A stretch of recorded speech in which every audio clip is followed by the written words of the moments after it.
Well, good evening, everyone. Dr. Stacy here. Thank you so much for being here with us tonight with the inventor of our LifeWave technology, the owner of LifeWave, the CEO, founder, David Shmidth. We are so grateful and blessed that he is joining us this evening for this special live Zoom and, of course, recording. So don't worry, it'll be recorded so you can share this with as many people as possible. Many of you were in Orlando with us in July, and David came and was sharing just so much brilliant information on stage. And you probably remember that we had a fire alarm right towards our Q&A session, and we got cut short. And I know that, when I reached out to you after, David, I said, please, do you mind to finish our Q&A? And you said, yes, but I'd love to talk about some other things as well, too. So thank you so much for taking the time to be here this evening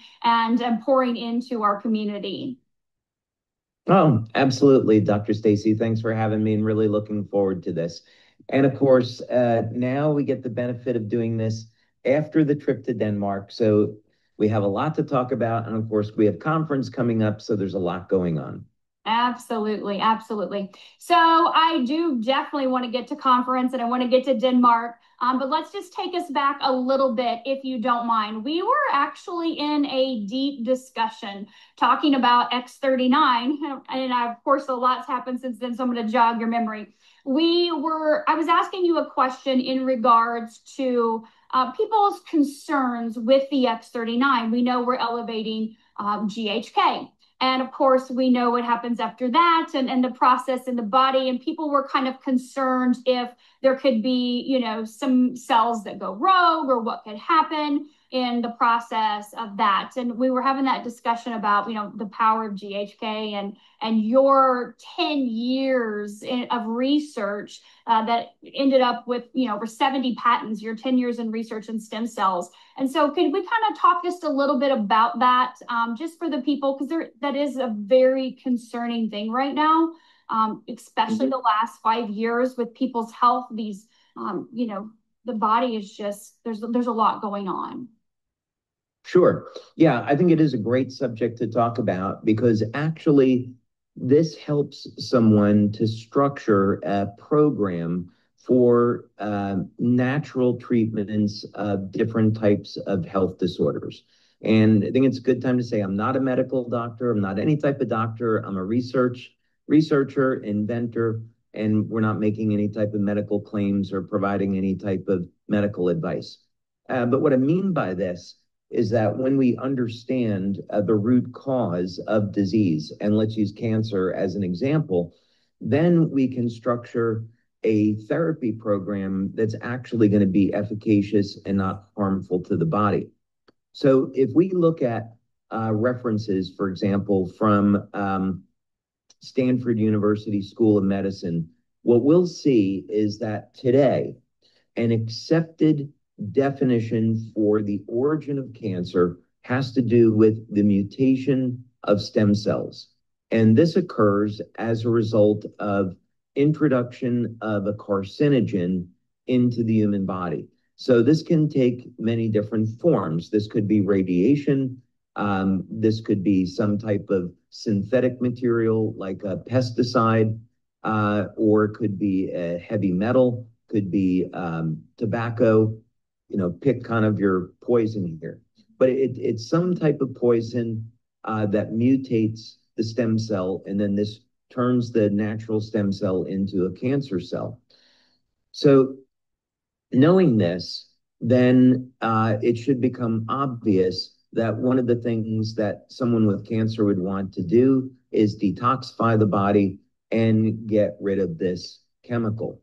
Another thing that comes up in cancer therapy, and I'm answering this question in a very roundabout way, but I'll get there, is that cancer cells reproduce anaerobically in the absence of oxygen.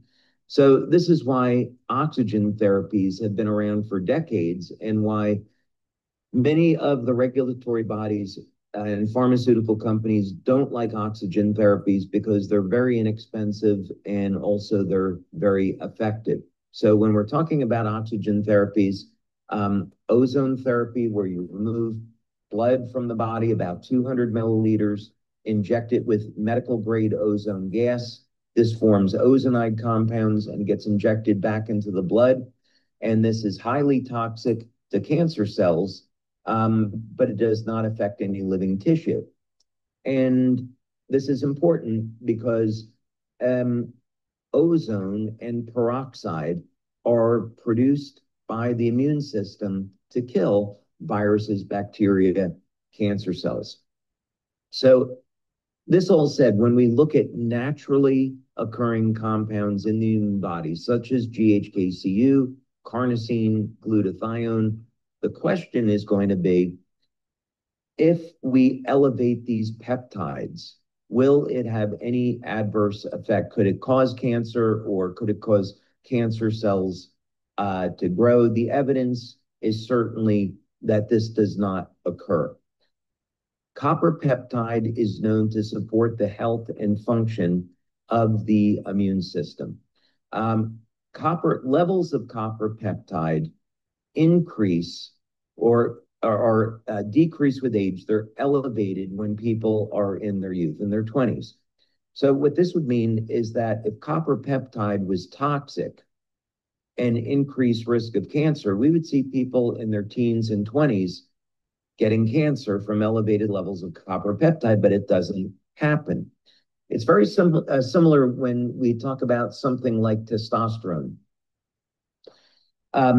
Many medical doctors are taught that elevated levels of testosterone is going to be a cause of prostate cancer. I've had dinner with Dr. Abe Morgentaler, maybe many years ago now, from Harvard, and he completely dismissed this idea that there was no relationship between testosterone and prostate cancer. And in fact, there's a number of natural nutrients which we know are very effective at treating prostate cancer, but that's another matter. Glutathione, another great example. Glutathione levels will decline with age, and we know glutathione is a principal part of the immune system, the body's master antioxidant. And so introducing glutathione to the body is only going to support the health and function of the immune system. Now, if someone is getting chemotherapy, their oncologist may not want their patient to take glutathione because they feel that it makes the chemotherapy less effective. But that's a separate conversation. So I think we can say that natural compounds in and of themselves are not going to be a cause of cancer. These are known carcinogens that mutate stem cells. Wow, that makes a lot of sense. Thank you for clarifying that. I know we had people that were like, wait, what was he going to say? Are we okay? Are we safe? Of course we know. We have millions of people patching around the globe now over the last almost 21 years. And so we don't have millions of people running around with the patches on, experiencing those adverse effects, of course. So we know that we see the opposite. So I have a couple questions about X39. So based on your 10 years in stem cell research in developing the X39, how would you say that it affects the systemic repair prioritizing in the body? So like, how does the body decide what to repair first once these cells are activated?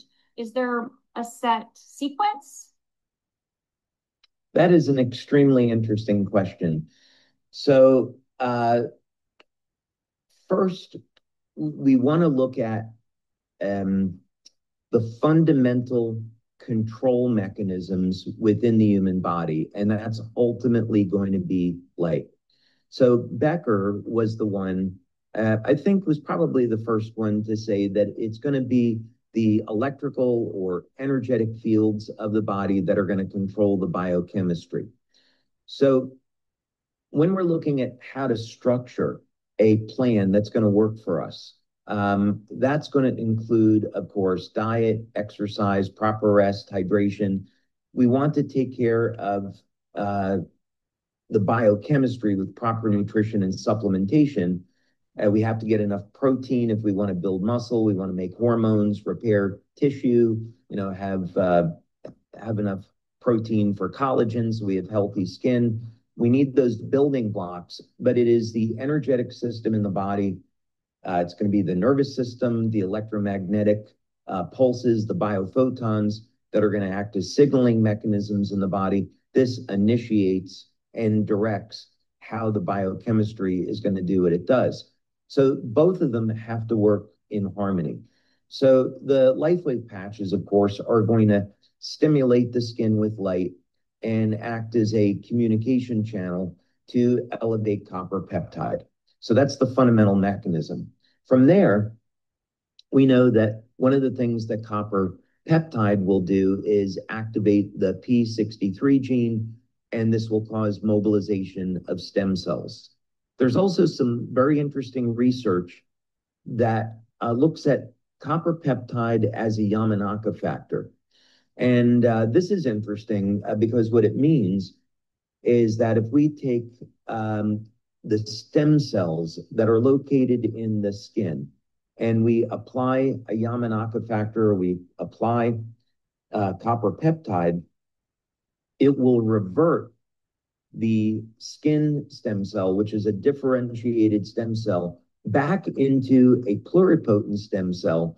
This goes into the bloodstream and increases the number of circulating stem cells. Now, in terms of what is the sequence of events that occurs to repair the body, that is a somewhat easy and difficult question to answer. First, for each individual, it's going to depend on their age, their general health, what they're doing to take care of their health, and also what level of injuries are we talking about? Are these some minor aches and pains? Is it rheumatoid arthritis? Is it going to be something systemic, degenerative condition? So each person's individual status is going to matter. One of the factors that drives this is mitochondrial function.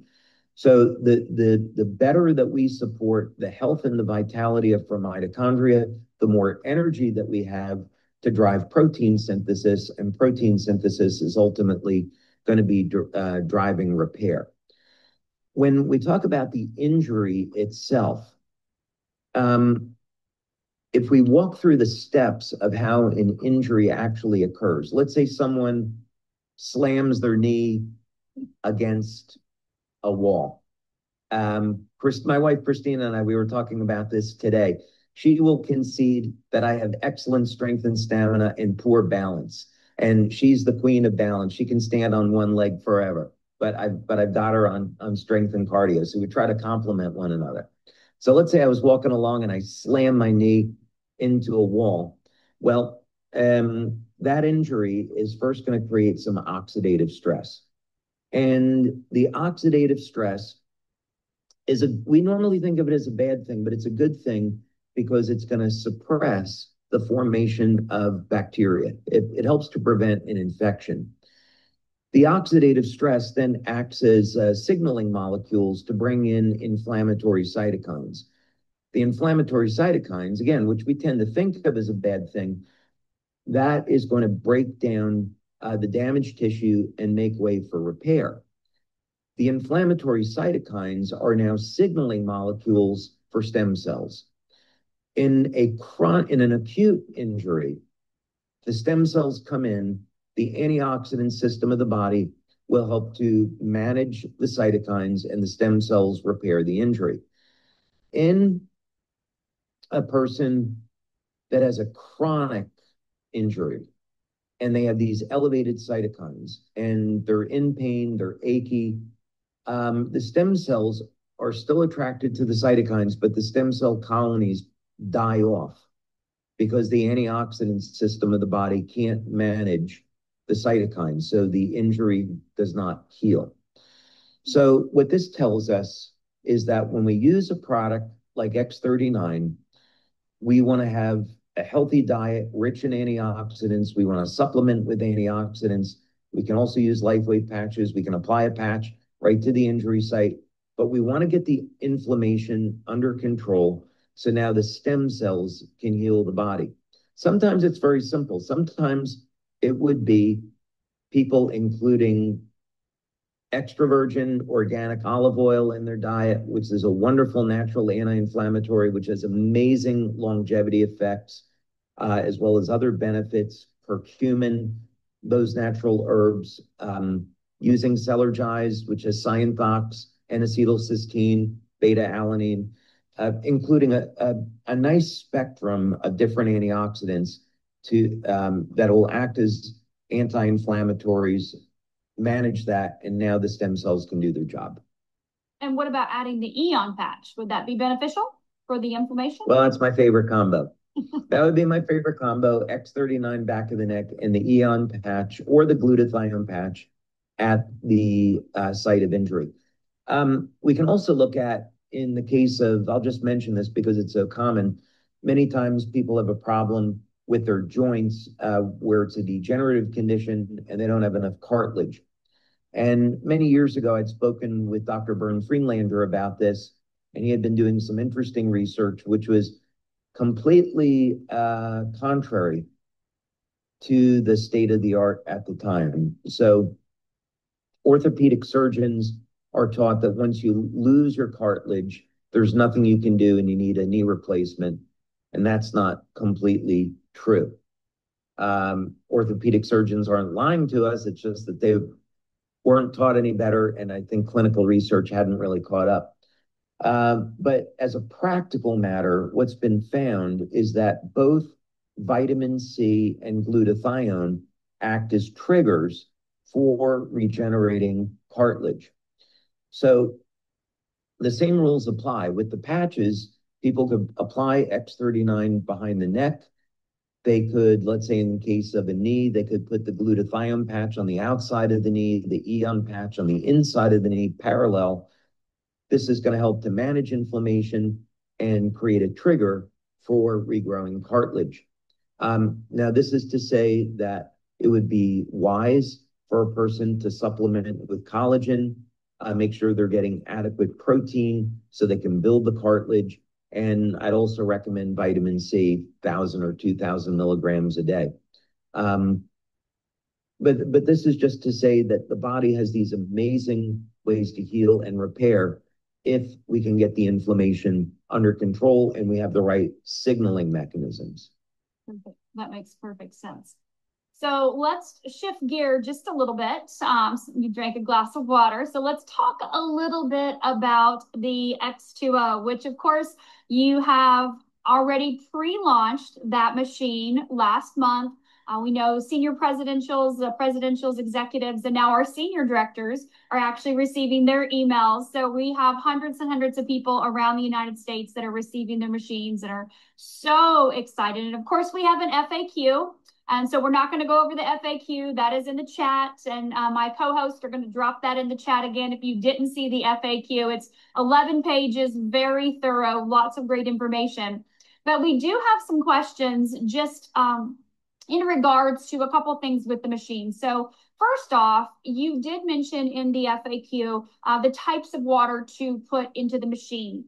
And it said not to put alkaline. And of course, we know we have the Kangen machine out there, and we have a lot of people that utilize that, or they utilize some other type of alkaline water or hydrogen water bottle or machine. So why, they just want to know why to not put alkaline water into the X2O water machine.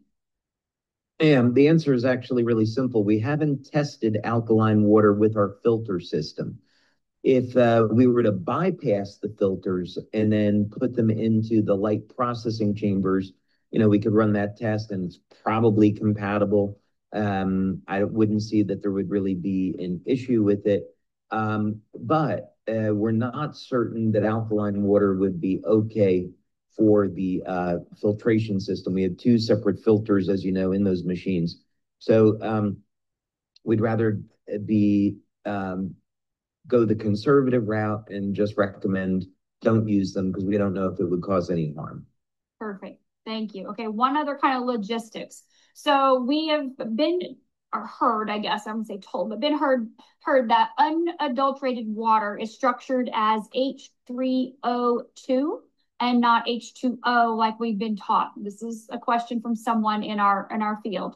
So is that true? And if it is true, does the X2O machine change our H2O water to that? You know, I'm probably as controversial already without having to get more controversial about the structure of water.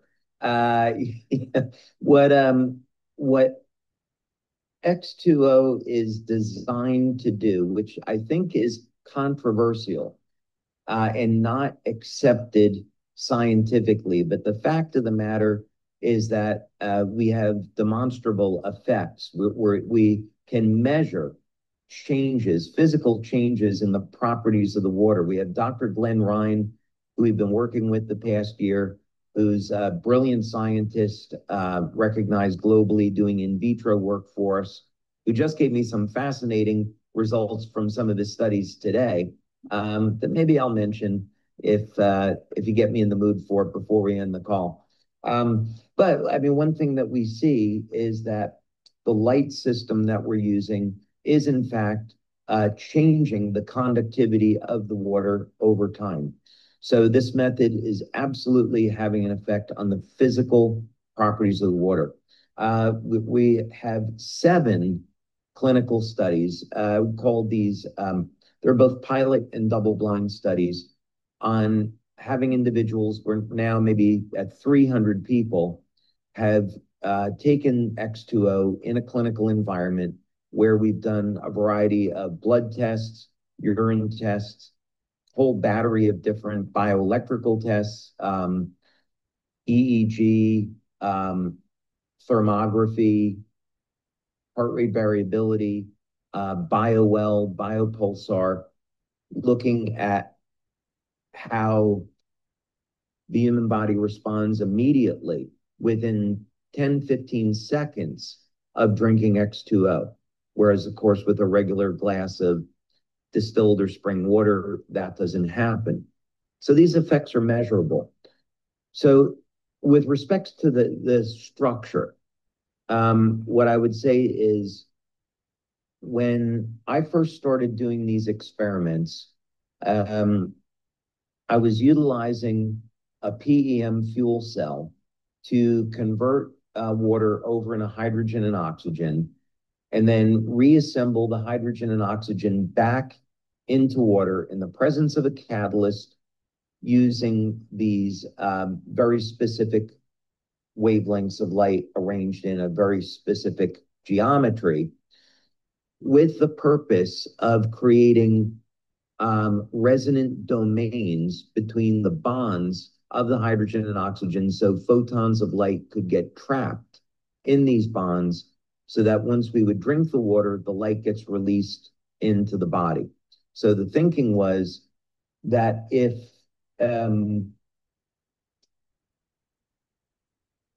we know the methods, the wavelengths of light that will activate the mitochondria, trigger regeneration of the cell, most effective way to do that would be if we can get those wavelengths inside the body. And so light and water become a preferred method of healing, with water being a delivery system.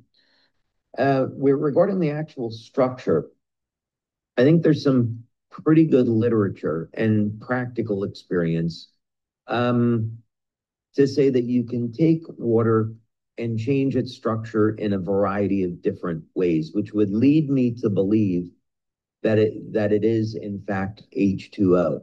But I wouldn't say that's definitive. Maybe there's evidence to the contrary. But some of the things that I've seen in my own work is that the bond angle of water can change. Normally, it resides about 109 degrees, but it can actually change to 114 degrees and take on different properties. There's also, many people on this call might be familiar, but there's another form called electrically expanded water, which is HHO, and that form of water is a gas, and it actually combusts, but and releases its energy. But yet it's still a water vapor that's been electrically expanded. But water it's a fascinating material. I think you could probably study it your entire life and not understand completely all of its secrets. Oh, well, thank you. That is a very thorough answer. Hopefully that helped some of our audience. So let's talk a little bit about the people that do have chronic issues. They come to us with complex health problems, and they're wondering with the machine, is it best to start with maybe 8 ounces a day, work their way up to 16, or is there a max limit that someone can drink?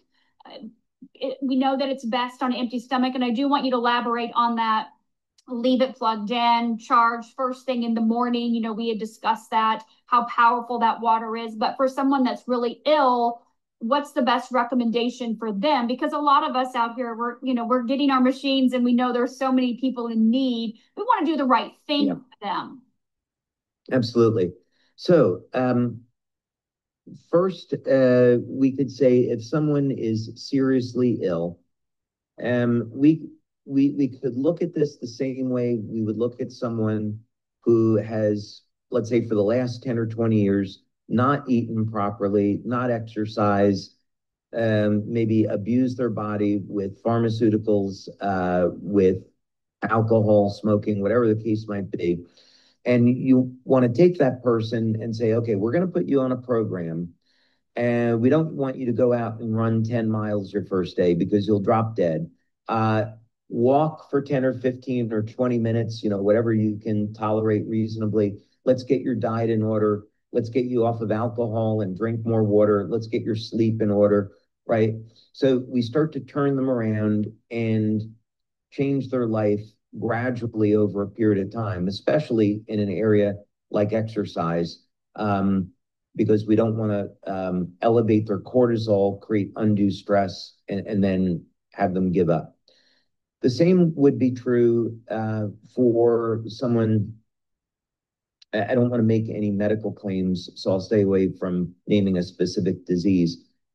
But the same would be true with someone that has a serious chronic health condition who probably has a number of challenges with their immune system, and also may not and probably doesn't have a history of having the best health habits. Drinking this water, what we see in our studies, it's that it's going to dramatically increase mitochondrial function very rapidly. This will mobilize toxins. And so someone that is ill could have a propensity to get sick before they feel better. They might feel initially better after the first glass, and then they might start to experience some detox symptoms. We did see this with a number of people that were using this to self-treat for some health conditions, and they took the first glass, they felt better, they went the second day, and then they started feeling worse.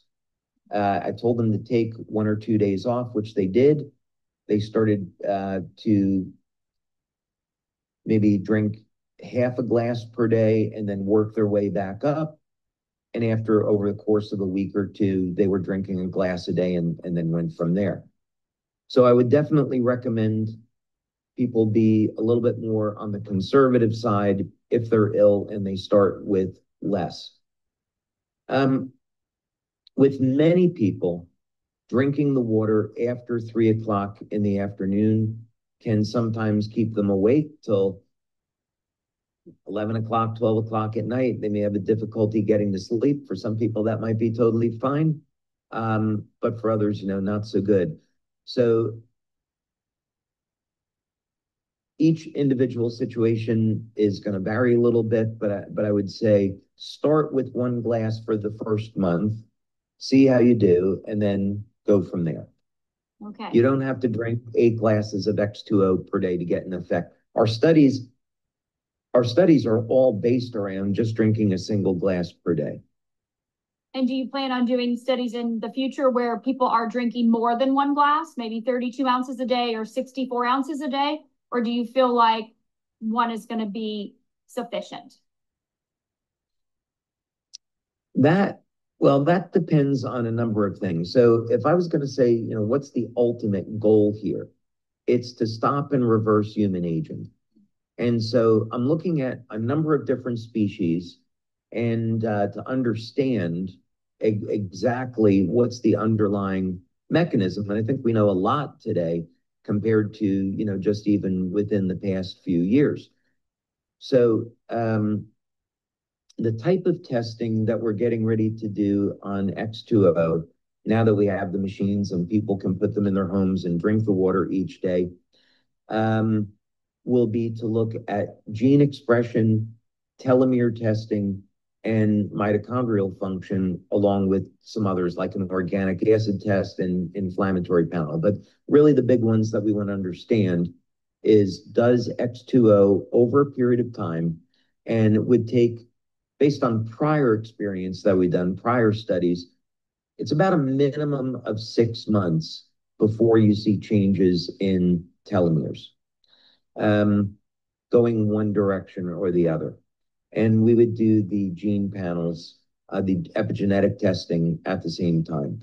So the goal would be, if people had the proper methylation factors, some people might require supplementation with vitamin B12, methylcobalamin, SAMe, trimethylglycine. There's a number of methylation factors. If they had the methylation factors, which is going to help regulate gene expression, if they had their diet in check or they're taking the proper supplements, then I think we could expect that over a period of that 6 months, then 12 months, we would in fact see favorable changes in the length of the telomeres and maybe some favorable changes in the epigenetics. But that ultimately is going to be the goal. Whether or not, that's from 1 to 4 glasses per day, we'll see.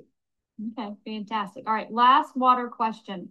So you have mentioned lobster DNA and the biblical life codes in the water design. So how do you see that layer of photonic coding interacting with human biochemistry? Is there like a spiritual or quantum intent embedded in this technology? Well, I'm more concerned, I think, with the biophysics and delighted that the spiritual component is there.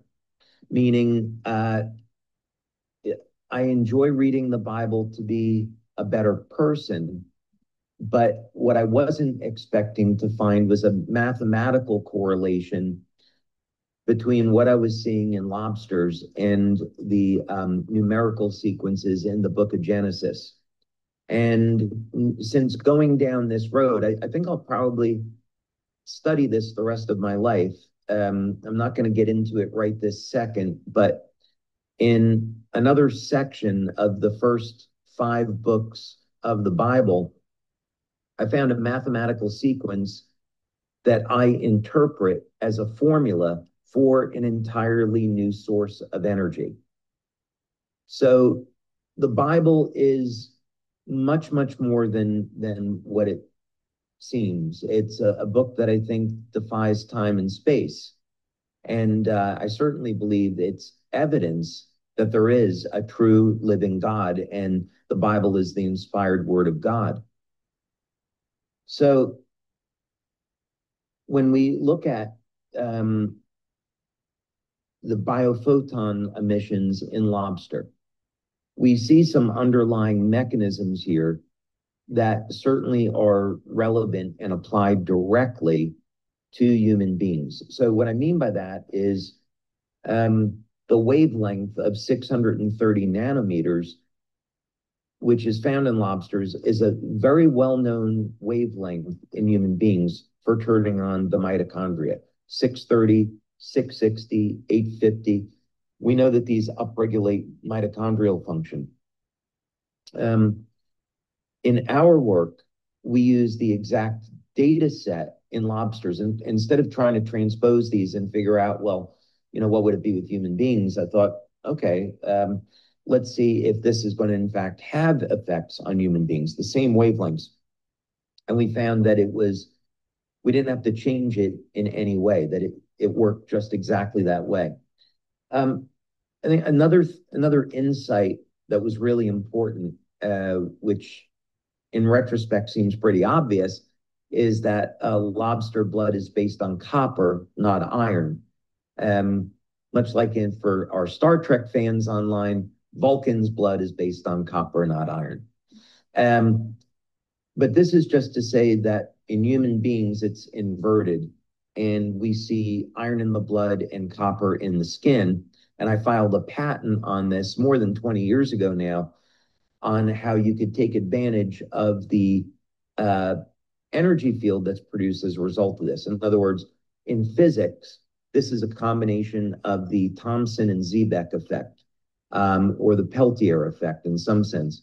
But in any case, if we take dissimilar metals like iron and copper and we heat one side and we cool the other, we're going to get a flow of electrical energy. And of course, when you have a flow of electrical energy, you have a magnetic field that forms at right angles. This, in fact, happens in human beings, and it also happens in lobsters. So this is to say that when I was looking at the wavelengths of light based off of copper, I then said, okay, I need to go back and look at the wavelengths in lobsters that would be presumably based off of iron. And then I got a second set of wavelengths that I later found out where they were. And then I found that same mathematical data in the story of the tree of life.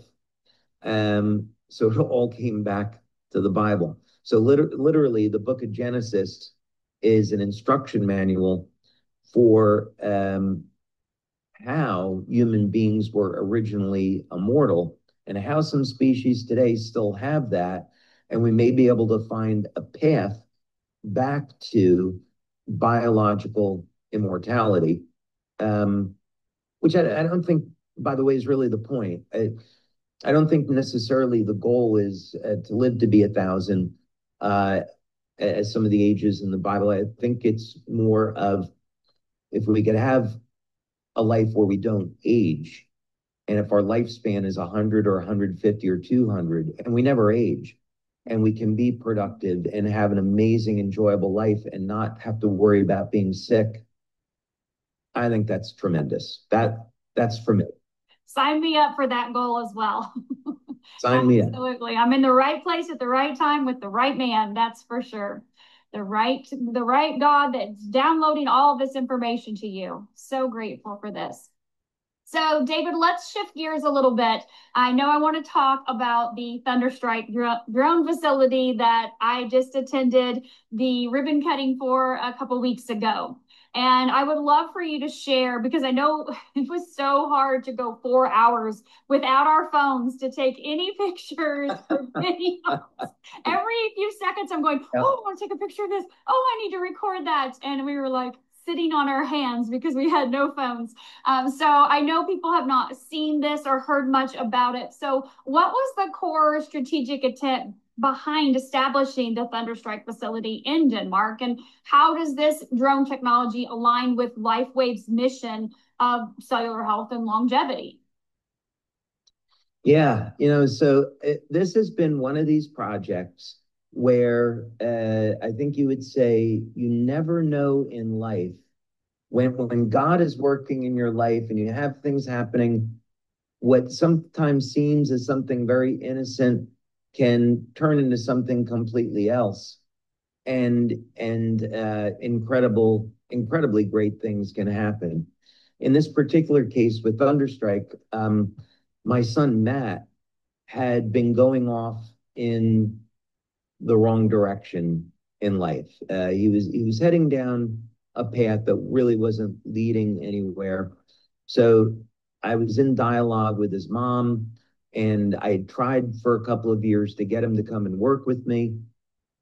And we both thought, okay, we really have to try a different approach here.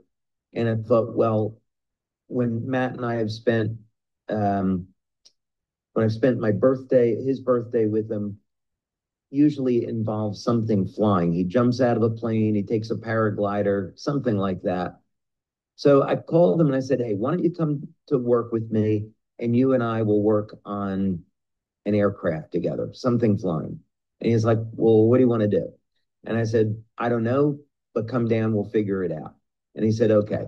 So I got him out of the situation he was in. He came to work and we started thinking about this. So during the 90s, I had been developing power generation equipment for the Navy for emergencies. This was an emergency 75 kilowatt turbine that would go on a nuclear sub and generate power in an emergency.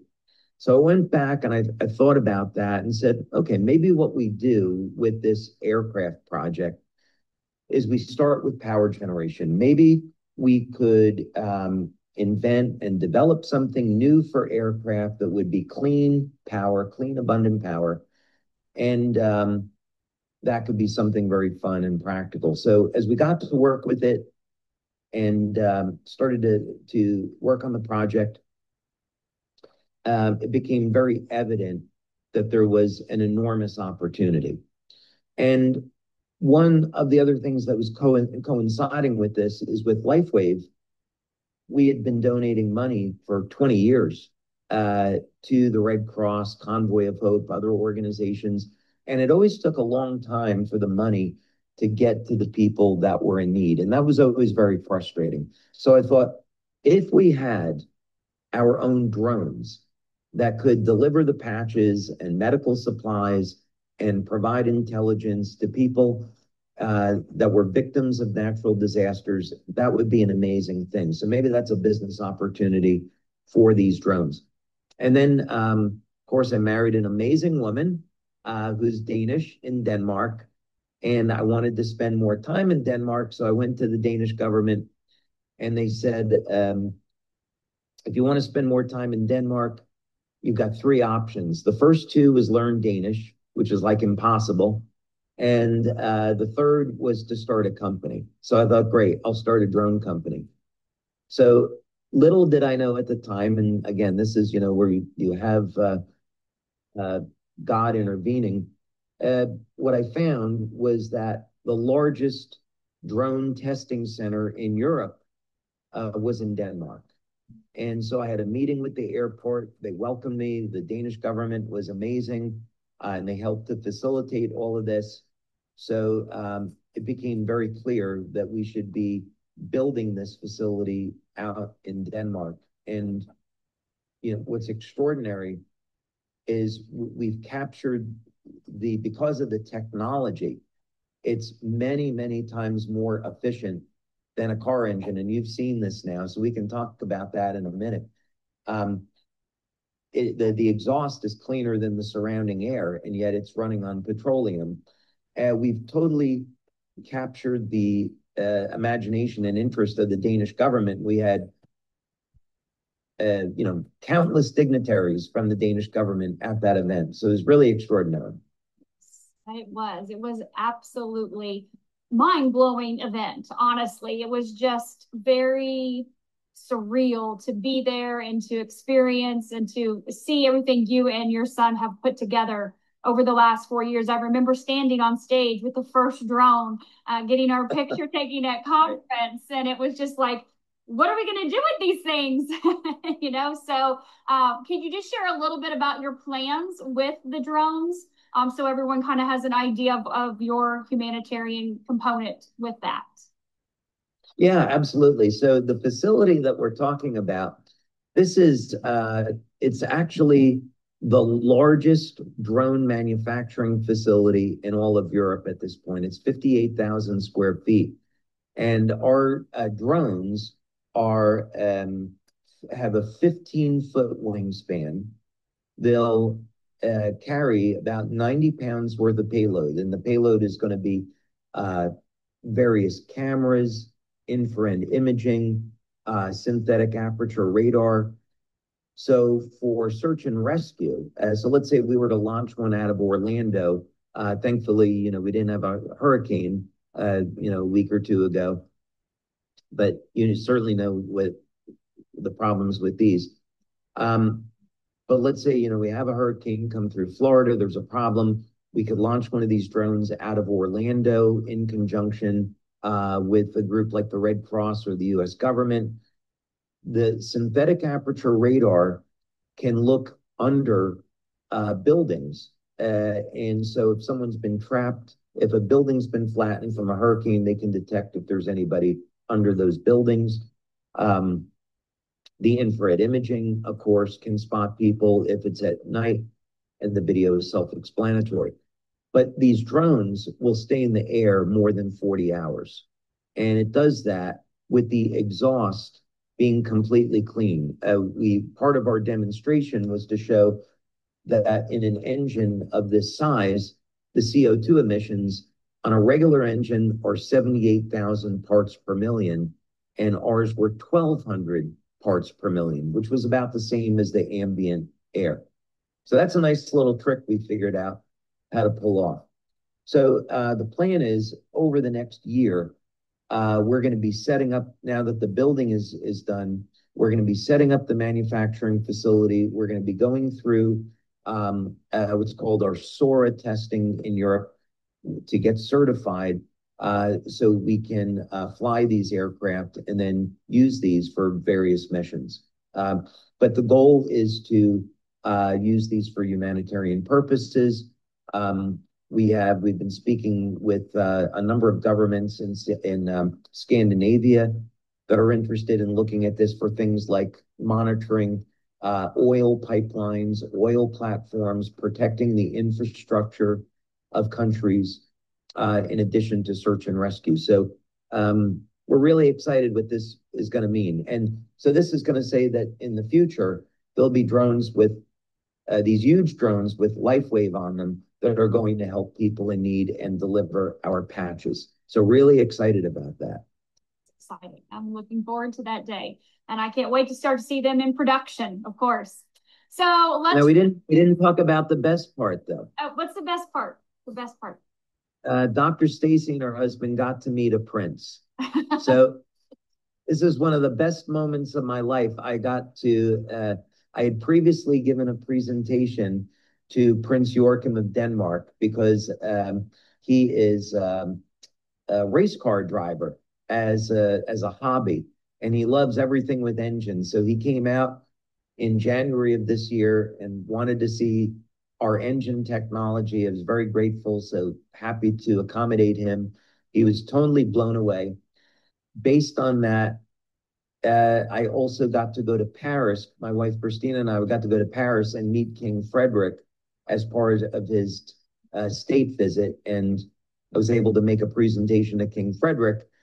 And then because we had done so well there, Prince Joachim agreed to come to our event. So all of our LifeWave leaders got to shake hands with Prince Joachim and hear him speak about how important humanitarian projects are to him and the royal family. You could tell he was very passionate. I know you had said he was not planning on speaking at all to our group, and he just took that microphone and he was just very passionate about what you're doing and what you're bringing to the community there, to Denmark and all of them. So you didn't hear about what happened after that, though. So after Prince Joachim addressed our leaders, then he exited the building and he got into his car and he drove away. Well, I stepped out of the building with Christina to wish Prince Joachim a goodbye. I shook his hand to thank him. And then he reached over, because his wife is French, he kissed Christina on the left and the right cheek and then got in the car and drove away. So it was like, how am I going to compete? My wife has now been kissed by a prince. I've got real problems here. So, but it was really, really great, memorable event, and so blessed that it went the way that it did. I am too. That is wonderful. That's great. I don't think there's any competition in Christina's eyes, though, so I don't think you have anything to worry about. I think I'm okay for the moment. I'm okay. I think you are. All right, David, let's talk about something that's very exciting coming up for our entire field in just 6 weeks. We are going to be heading out to Anaheim, California for the 21-year anniversary. I know we're going to keep these anniversaries going. Talk to us a little bit about conference next month in California. Yeah, it's going to be amazing. We set a very, very high bar last year. And we've brought in some entertainment again for Thursday to open up the event. I think everyone will like what we have in mind. And then we have really full schedule on Friday and Saturday in terms of the content. I'm going to be taking quite a bit of time to go through some of our new studies that we're doing on X39, on X2O, presenting some more of the science. We have a new scientist that has not been at a LifeWave event before, who had been doing a study on X39. She's going to come in and present her work. She's a brilliant PhD, and we're thrilled to be working with her. So she's going to present her results.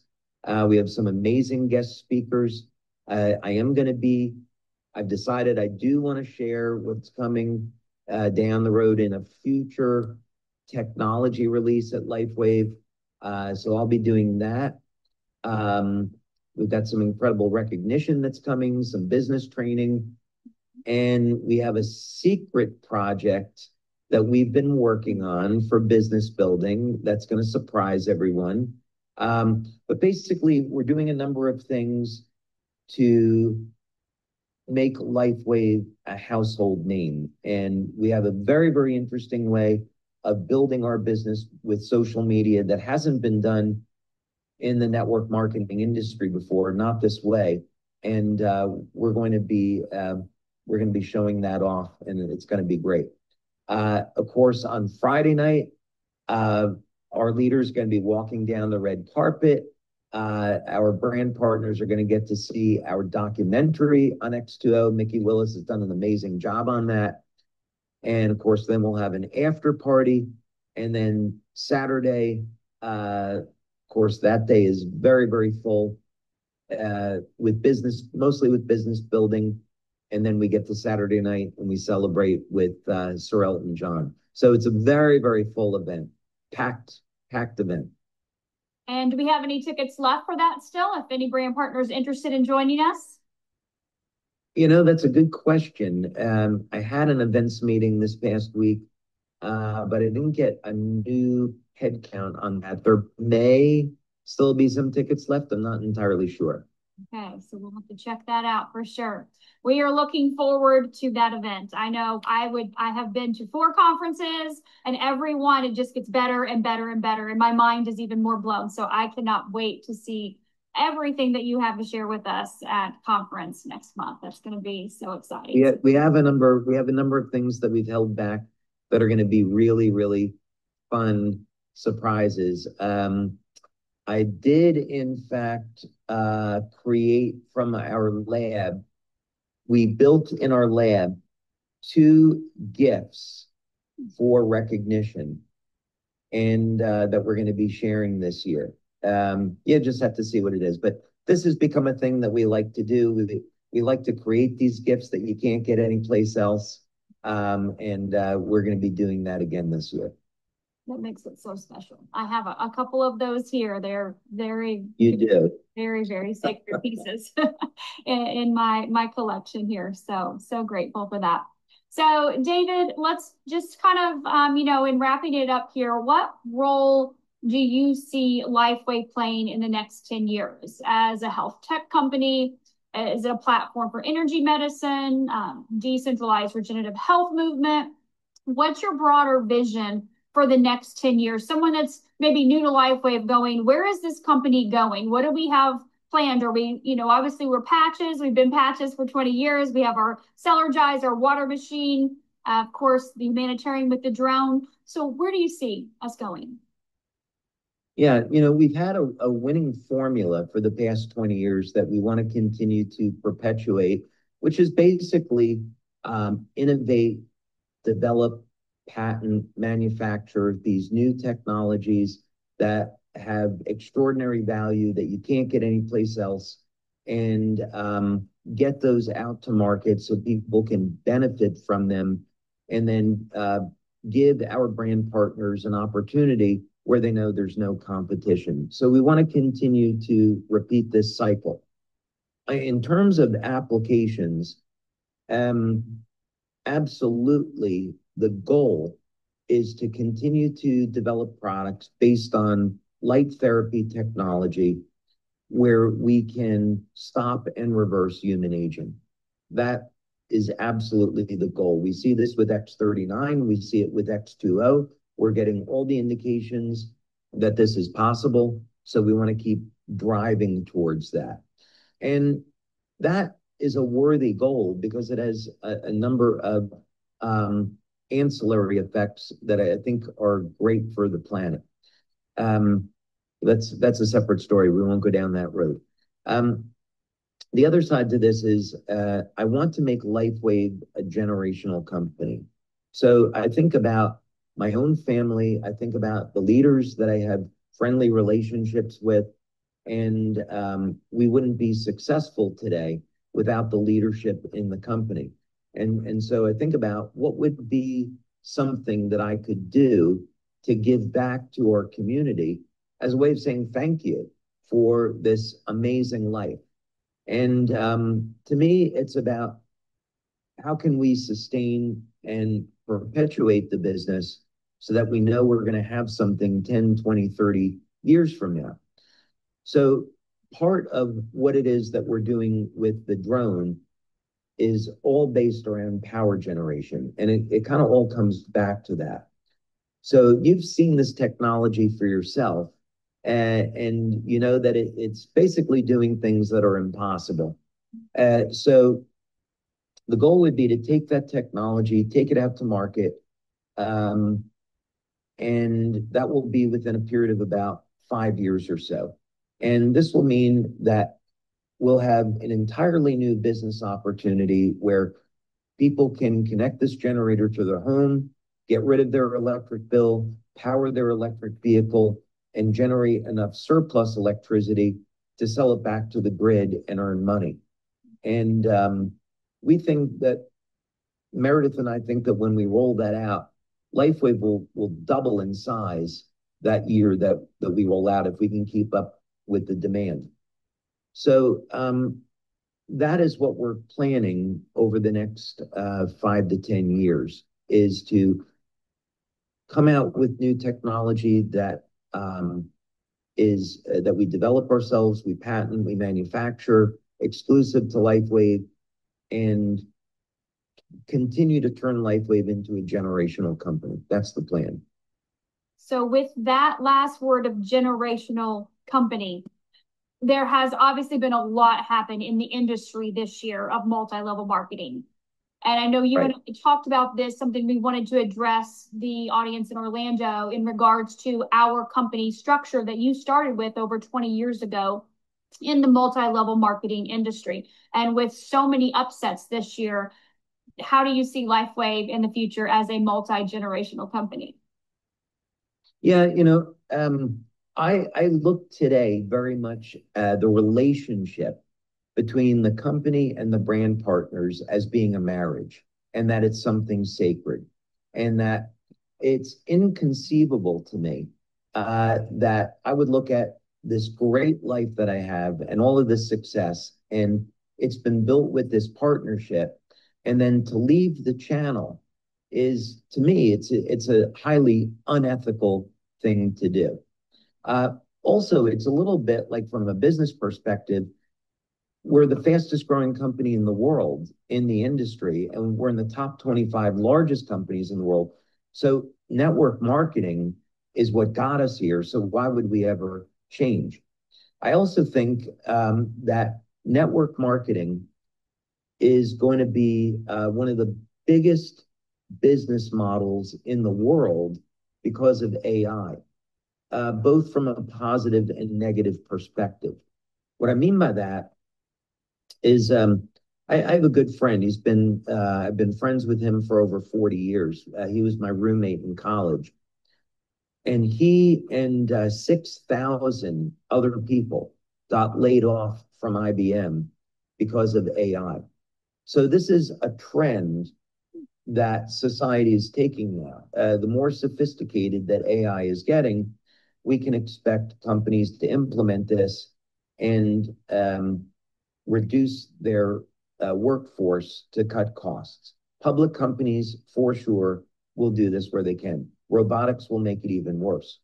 So what that means then is you'll have a lot of people that will need to work, will need to earn money, and network marketing is certainly going to be one of the places where they can turn. So it's a mistake. It's a huge mistake for companies to be leaving the channel. We're at an incredible place in history where we're going to go through the biggest boom that we ever have. So our job at corporate is to make sure that we're creating structures to support that growth. And with that being the biggest boom and what we have our hands on with your technology, obviously being the biggest boom, it sounds like that's the perfect marriage as well with LifeWave technology and the channel of multi-level marketing and what's coming in the future for wellness. Yeah, no question about it. I mean, the type of things, I'll talk about this a little bit at conference, but the type of technology that we're looking at is, we've had it in development for a year, has been to use AI to have 24/7 customer service. And we have over 600 employees at corporate. And my mantra to them is none of them will ever lose their job to a computer. They're not going to lose their job to AI. I refuse to do that. So we'll take people in customer service and we'll put them into outbound. So AI can handle the inbound calls, and customer service, the real human beings, are going to be calling out to our brand partners and customers and facilitating, helping them with whatever they need help with. On order fulfillment, we're going to be having robotics. So robots will be in our warehouses in the evening, moving boxes around, stocking shelves, and human beings will be there during the day fulfilling orders. So I do think there's a way to integrate new technology to improve services without compromising human beings. And it would be a mistake to have technology supplant human beings and take away their purpose. Star Trek, by the way, had a great episode on that in the 1960s. So I learned my lesson from Captain Kirk and Mr. Spock. I love it. Well, David, thank you so much for taking your time this evening to share so much with our field, with the words of wisdom, the knowledge, the insights, the up and comings. Everything that you shared is just so impactful. We all appreciate you so immensely. Just so grateful for your time. Oh, believe me, it's my pleasure. Thank you for giving me the opportunity to talk to you tonight and talk to our community. And there's some, there's strange times we're living in with everything going on in the world, but there is also tremendous hope.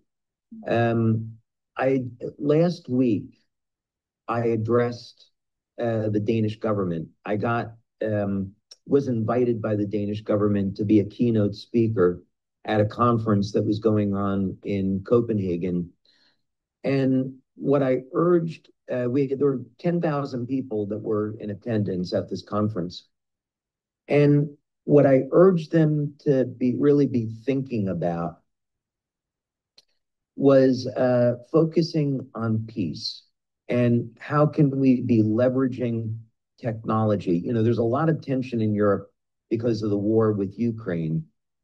And but in the midst of all of this, we should be thinking about how do we end this war? How do we end these conflicts? There are good, innocent people that are suffering. How can we get to a state of peace? I think if we're putting a little bit more light into the world and recognizing more similarities than our differences, that's something that is absolutely achievable, and we can get there. Absolutely. I love that. Thank you, David. Thank you so much. I look forward to seeing you. And I know our brand partners look forward to seeing you in a few weeks in Anaheim. So looking forward to it. Thank you, as always. Thank you. Have a wonderful night. Thanks, everybody. Thank you all. Have a great evening.